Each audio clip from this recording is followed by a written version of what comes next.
नमस्कार साथियों, आप देख रहे हैं ज्ञान जोन 81। आज हम जिस विषय पर बात करने जा रहे हैं वो कोई पुराना इतिहास नहीं है। वो एक जिंदा संघर्ष है जो आज भी हमारे आसपास सांसें ले रहा है। ये संघर्ष है मनुवाद बनाम संविधान का। तो दोस्तों, वीडियो शुरू करने से पहले आपसे एक छोटी सी गुजारिश है।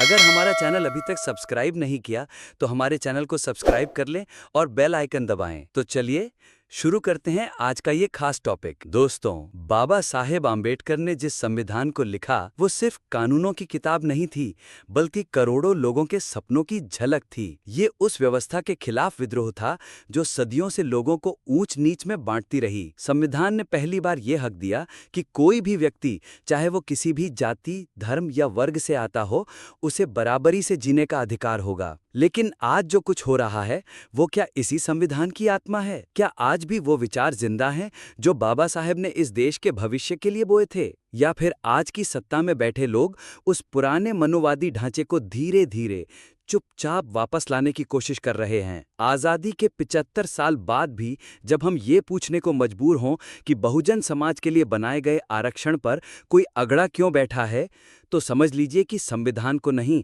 मनोवाद को सत्ता का रास्ता मिल चुका है। आरक्षण को लेकर जिस तरह की बातें आज सत्ता समर्थक लोग कर रहे हैं वो ये दर्शाता है कि मनोवादी मानसिकता सिर्फ जिंदा नहीं है, बल्कि बहुत ही गहरे तक अपनी जड़ें जमा चुकी है। कहा जा रहा है कि आरक्षण योग्यता का दुश्मन है, जबकि ये बात खुद मनुवाद की सोच है, जिसने सदियों तक लोगों को सिर्फ जन्म के आधार पर अयोग्य ठहराया। जिस जाति व्यवस्था ने पीढ़ियों तक करोड़ों लोगों को शिक्षा, जमीन, अधिकार और सम्मान से वंचित रखा, वही अब कहती है कि सबको समान अवसर मिले। क्या समान अवसर तब भी था जब एक पूरी की पूरी आबादी को मंदिर में घुसने नहीं दिया जाता था?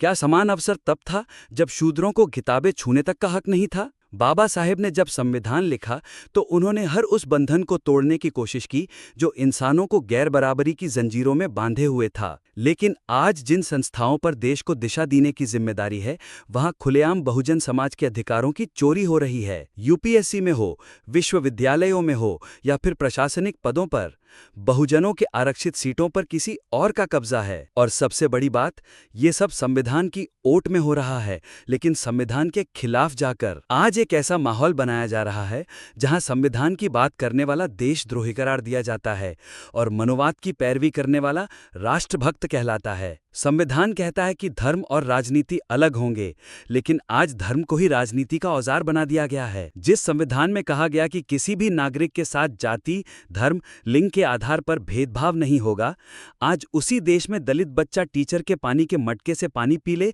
तो उसे मार दिया जाता है। क्या यही है वो भारत जो संविधान ने कल्पना की थी? आज शिक्षा में मनुवादी सोच गहराई तक बैठ चुकी है। पाठ्यक्रमों से फूले, आम्बेडकर, पेरियार जैसे लोगों को हटाया जा रहा है और मनु को फिर से सम्मान देने की बातें की जा रही हैं। कितनी विडंबना है कि एक तरफ हम संविधान दिवस मनाते हैं और दूसरी तरफ उसी संविधान को लिखने वाले बाबा साहेब को किताबों से गायब किया जा रहा है। आज मनुवाद फिर से अपने नए अवतार में हमारे सामने है। ये अब साधु संतों की भाषा में नहीं, बल्कि कोट पैंट पहने लोगों की नीतियों में दिखता है। वो अब धर्म की किताब लेकर नहीं आता, बल्कि शिक्षा नीति, रोजगार नीति और न्याय प्रणाली के बहाने संविधान को दबाने की कोशिश करता है। बाबा साहेब ने जिस लोकतंत्र की बात की थी उसमें एक व्यक्ति, एक वोट, एक मूल्य की अवधारणा थी। लेकिन आज सत्ता में बैठे लोग वही वोट तो लेते हैं, लेकिन उसका मूल्य सिर्फ ऊंची जातियों के हित में तय करते हैं। जब बहुजन समाज के लोगों को न नौकरी मिल रही है, न शिक्षा और न ही न्याय, तो क्या ये संविधान की हत्या नहीं है? मनुवाद सिर्फ मंदिरों तक सीमित नहीं रहा, अब वह संसद, स्कूल, कोर्ट और मीडिया में भी घुस चुका है। वो अब खुलेआम बहुजन के अधिकारों का मजाक उड़ाता है और उसे तुष्टीकरण कहता है। आरक्षण को खत्म करने की मांग करना, नई पीढ़ी को ये समझाने की कोशिश करना कि जाति तो अब रही ही नहीं, ये सब वही मनुवाद है जो संविधान को कागजों में छोड़कर जमीन पर अपना कानून थोपना चाहता है। अगर जाति खत्म हो चुकी है तो फिर दलितों पर हर रोज अत्याचार क्यों हो रहे हैं? बाबा साहेब ने कहा था कि हम राजनीतिक आज़ादी तो पा चुके हैं, लेकिन सामाजिक और आर्थिक आज़ादी अभी दूर है। और आज जब हम पीछे मुड़कर देखते हैं तो लगता है कि बाबा साहेब की बात बिल्कुल सही थी। आज बहुजन समाज को सिर्फ वोट बैंक की तरह इस्तेमाल किया जा रहा है।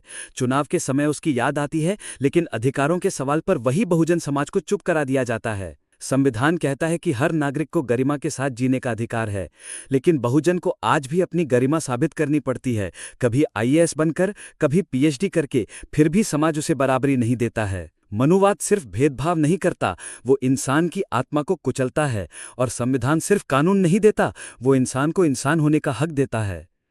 इसलिए ये लड़ाई सिर्फ दो विचारधाराओं की नहीं है, ये लड़ाई उस भारत की है जो हमें चाहिए। बाबा साहेब ने हमें हथियार दिया था, कलम, शिक्षा और संविधान।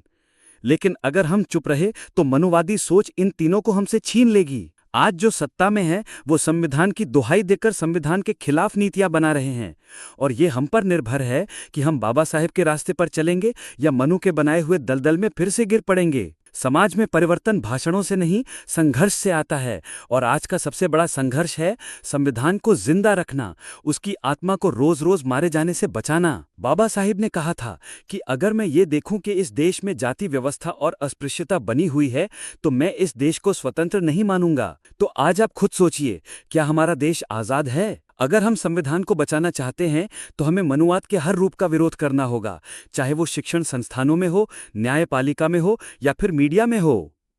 याद रखिए, मनुवाद का अस्तित्व संविधान की अनुपस्थिति में ही संभव है, और संविधान की आत्मा तभी जीवित रह सकती है जब हम उसे सिर्फ किताबों में नहीं, जिंदगी में जिएं।